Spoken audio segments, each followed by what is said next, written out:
अस्सलाम वालेकुम, मैं हूं फराज अली और आप देख रहे हैं क्वेश्चन मार्क टीवी।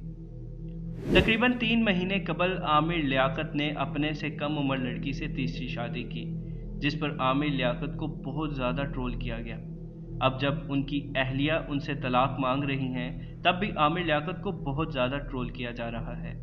जहां उनकी तीसरी बीवी का कहना है कि आमिर लियाकत उन पर तशद्दुद करते रहे और आमिर लियाकत नशा करते थे और उन्हें भी ज़बरदस्ती नशा करवाते थे।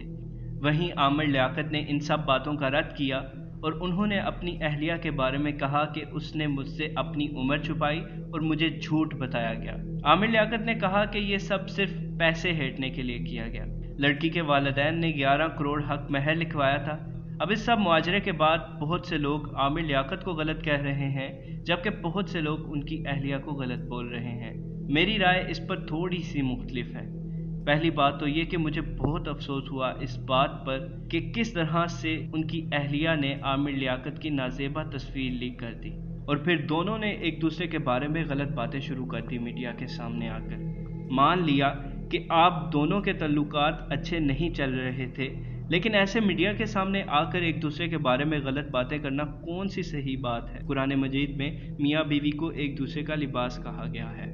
लेकिन जो नीच हरकत आमिर लियाकत की अहलिया ने की, आमिर लियाकत की नाजेबा तस्वीर लीक करके, इससे पता चलता है कि आमिर लियाकत की अहलिया की सोच कितनी छोटी है। अगर अलैदगी ही करनी थी तो पूरी दुनिया को तमाशा दिखाने की क्या ज़रूरत थी।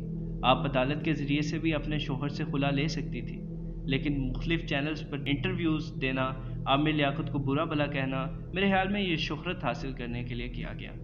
अब दूसरी तरफ आमिर लियाकत की वीडियोस भी आ रही हैं जहां वो रो रहे हैं और पाकिस्तान छोड़ जाने का कह रहे हैं।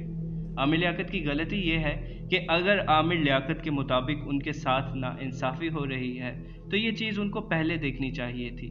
पहले तहकीक करनी चाहिए थी कि जिस लड़की से मैं शादी कर रहा हूँ वो ठीक है या गलत। अब पछतावा क्या जब चिड़ियाँ चुग गई खेत। अब बेहतर तो अल्लाह ही जानता है बेशक कि कौन सही है या कौन गलत।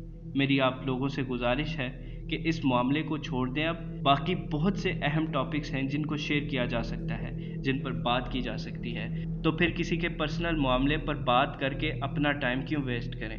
वीडियो के आखिर में आप लोगों से गुजारिश है कि मुझे आप सबका बहुत ज़्यादा सपोर्ट चाहिए ताकि मैं वीडियोस बनाता रहूं। इस वीडियो को ज़्यादा से ज़्यादा शेयर करें, लाइक करें, कमेंट करें और मेरा चैनल ज़रूर सब्सक्राइब करें। Thanks for watching. अल्लाह निगहबान।